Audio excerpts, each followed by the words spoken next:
They didn't believe Moses. They ain't gonna believe Lazarus. In other words, all of them saw Lazarus. They knew that Lazarus was a beggar. He was full of sore. The dog licked on his sore. He didn't have no money. He didn't have no nice ride. How you think they gonna believe him if you didn't believe him when he was out there talking to you? Right. Let me tell you something, folks. Hell is for real. Hell, can I say it again to you? Hell is for real. If you believe in heaven, then you ought to believe in hell. Hell is a place of fire, is a place of torment. And in Mark, the book of Mark says, Mark 9:43 and 48, he says, hell is forever. He said, and there's going to be fire and there's going to be gnashing of teeth. In other words, you're going to be in total torment. Total torment. He said, and the worm, watch this. Have you ever seen a dead carcass laying on the side of the road and you went over there close to it and you saw all the maggots eating it out? That's how you going to be. See, the maggots ain't going to be able to die. They're going to be eating you up.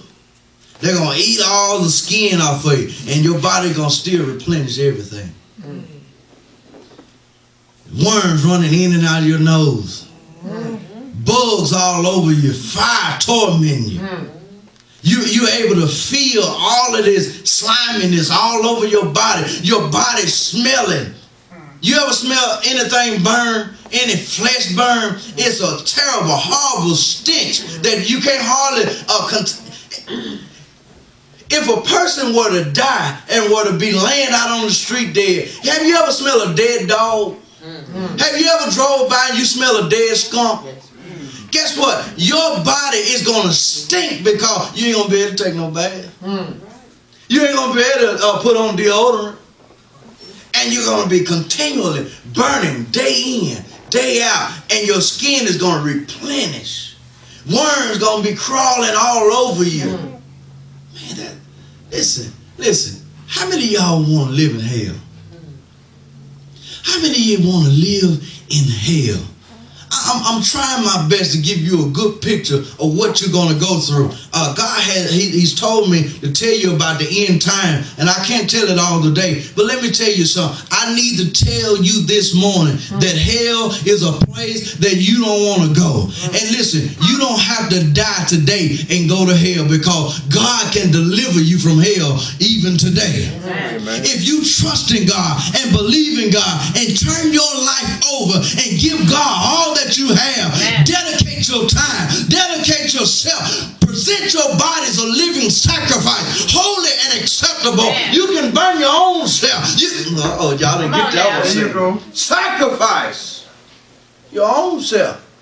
And God will save you. He said, if you believe what? In your heart and confess with the mouth the Lord Jesus, you shall be saved. But I want to let you know it goes deeper than that. You have to live a lifestyle of holiness in order to make it into heaven. We're not through. Amen. We're not through on this subject of hell. I want you to know that there is something greater. Listen, let me tell you something before I leave. He said that these are the end times that we live in. I was talking to Deacon Moore and I was talking to my wife about the great river Euphrates. When you look up, when you Google it, I want you to listen to what they're saying.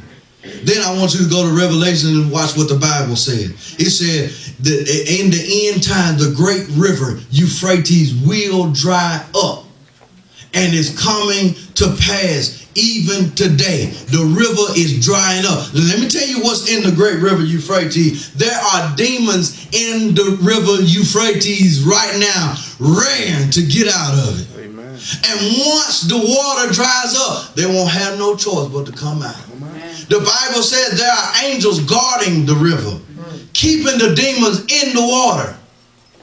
Y'all hear what I'm saying? But the water is drying up. And then the Bible said when there are earthquakes in diverse places, then the world is coming to. Guess what? Did you see on the news just the other day about the earthquake in Chile? We just had one in Haiti. Now we had one in Chile. Then we had one right here in the States, in Oklahoma. An earthquake in diverse places. Listen, you don't even know whether to put on a coat in the morning or not. Time is at hand. This thing is about to be over. Are you ready? Are you ready? I'm going to tell you one more thing. It don't matter how young or how old you are. You're going to have to die too. That's right. You're going to have to leave here. You can't depend on mama and daddy to save you. This is something that you have to do for yourself. Why do you think they're driving you to church every Sunday? They're getting you ready. He said, I saw a number, small and great.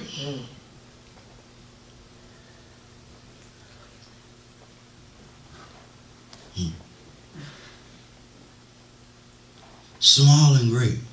That means that young folk, get yourselves together. Stop worrying about what other folk doing. Your classmates. We're dictated by peer pressure. Because you're going to have to die. Let me tell you something, and I'm closing. Young folk, there's just as many small graves as there are big graves. Amen. They make small caskets. I wish you'd see one. I wish I had West Haven to bring a little casket out here. They got them from this big to this big. And they got one just for you. And big folk, they got one for you too. And they even put your name on it. Maybe you won't. They even put your name on it. They'll put your family on the inside. They'll airbrush it on the inside for you. You ain't gonna see it. You ain't gonna see none of it.